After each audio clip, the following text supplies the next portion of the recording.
What's going on, everyone? Gilman with Live Wealthy Stocks, back with our daily Apple update video, and it's a super exciting one, so I'm really excited to share today's update with you guys. We'll take a look at how the stock traded today, what key support and resistance levels that we are looking at, but more importantly, we will take a look at an article or some news rather that came out that really pushed Apple stock up greatly, and I'm really excited about what that article has to say, so we'll share some of that. Apple is producing or thinking about producing their own car and moving forward with it, and they're expecting it to come out in 2024. Great news for the company, great day for the stock, so we'll take a look at that. If you enjoy videos like this, hit that like button down below, subscribe to my channel.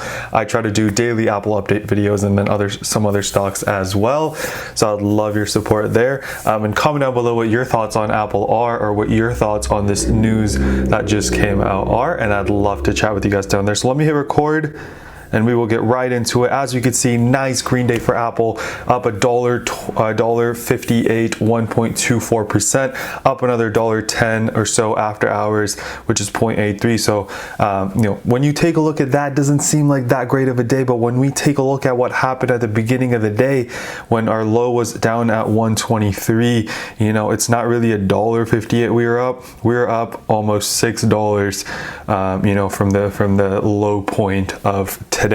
So great turnaround for Apple. Let's take a look at the news article that I'm talking about, because I think that really nicely covers some of the excitement that's around the stock. So they essentially came out and said that they are going to be producing a self-driving car to compete with Tesla. This is something called Project Titan. Is something that they were working on for a while here, since 2014, and so they're working on a car. It's supposed to be a rival to Tesla, using their own breakthrough battery technology. If you take a look at kind of Apple here around the 1530s, which is kind of 330, right?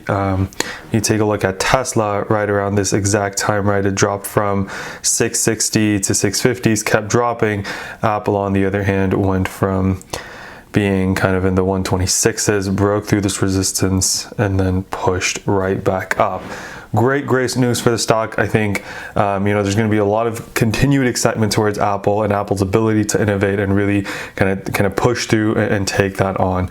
So I'm really excited with that news, and it really kind of helped out the stock in the day too. So that wasn't bad either. Now let's take a look at where we stopped last week. So we were kind of right at that resistance/support level. We were up, so I talked about, I think that point could hold up as support if we go to revisit it. Well, what happened over the weekend, as some of you know, we did get a stimulus bill, but we also got a lot of uncertainty around what's going on in Europe and UK, and UK is on a shutdown.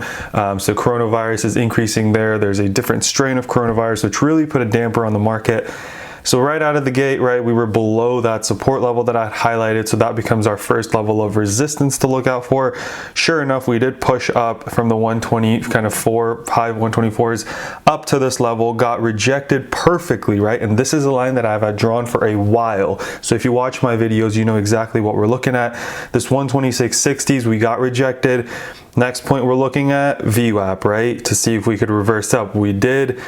But when it didn't go up as much as it did last time, meaning it didn't even go back to that resistance to test it, that's when things are looking kind of weak. Then we come down, we break VWAP, we were able to make it above VWAP. This time, again, for the third time in a row, right, we made lower highs. Like, not good news for the stock. So then we dropped, and that drop was pretty nasty. We went all the way from kind of high 125s to mid 123s.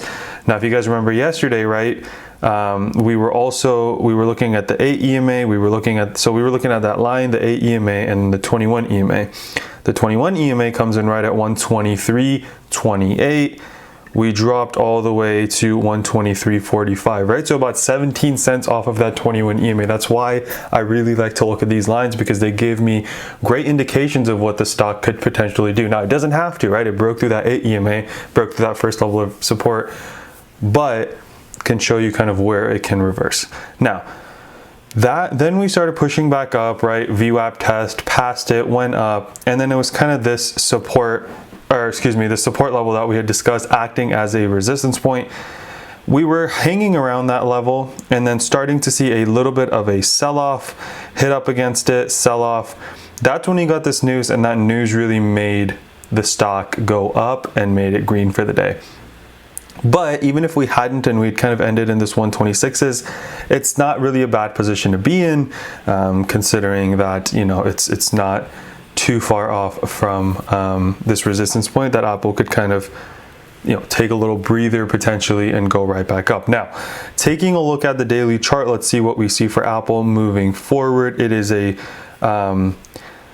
it's a nice, you know, green candle for the day today, but a wide candle, right? As we saw a couple of days ago as well, huge candle. Let's take a look at some of our key levels of support and resistance. So first and foremost, we've got this 126.65 level that I think should hold up as good support if we were to drop. As we saw it kind of act as resistance, I think now that we're above it, it should act as support. Assuming, again, we don't see some bad news that like the ones that came out today with the you know, different strain in UK or UK shutting down, because that just adds fear to the economy and then the market, excuse me, and that's what kind of caused a lot of stocks to drop. You know, all stocks, I mean, stocks are not, you know, individually based only, right? A lot of it has to do with how the market's doing. If we see market being bullish, if we see something you know, going on in the market, and then it comes down to, okay, well, how is Apple in comparison to that? So just something to keep in mind. I think that 126.66 should be good support. Then we've got the 8 EMA right at 125.65, and then that 21 EMA coming in right at 123.28, which we kind of saw hold up today. So those are kind of our three levels of immediate support. Let's take a look at the 4-hour chart, and we'll put on the moving average and see what we see. So, you know, similarly, what we saw kind of pre-market today and during the day today is we didn't perfectly bounce off of these levels, right? But what we saw was, you know, a little bit of a that line acted as a little bit of an attraction point. If we see when we had a huge red candle, we were hovering around it, green candle, and then the bottom of this green candle was right at that line as well. So what I'm going to do is I'm going to draw another horizontal line for us, kind of right there, you know, in the mid 123s. It's not a perfect one, but I think that we could use it as a support line moving forward as well, just based on the bounce, because, you know, even back here when we were going up, it acted as a little bit of a resistance. But as you can see, this overlaps a little and this overlaps a little. So it's not a perfect line. I would say between 123, kind of 35 and 75, somewhere in there could be a support level as well. So that is what I see from a support level perspective, right? Just to sum that up, 126 is that line we have. Then we've got this EMA at 120.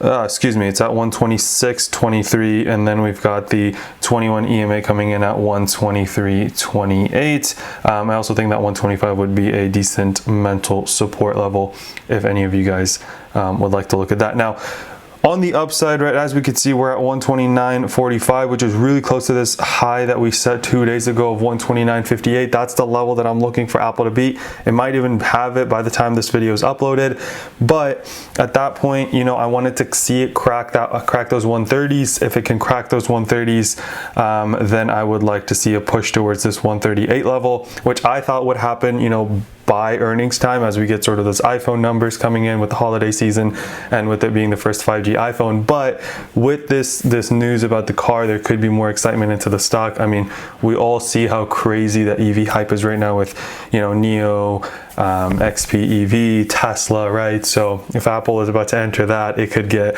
a whole lot more exciting for the stock. So that's what I'm looking out for on the upside. If we can crack that 129.50, what did I just say? 129.58, 130s, and then that sets us up really nicely for that run towards all-time high for Apple stock as we kind of end the year or go into earnings early next quarter. So yeah, it was a really exciting day for Apple. Let me know how you guys did down in the comment section, and I'd love to chat with you guys down there, or what you think of Apple entering the self-driving car and potentially being a competitor to Tesla. Don't forget to like and subscribe if you enjoyed the video to my channel. Let's remember to be a bit better every single day, and until next time.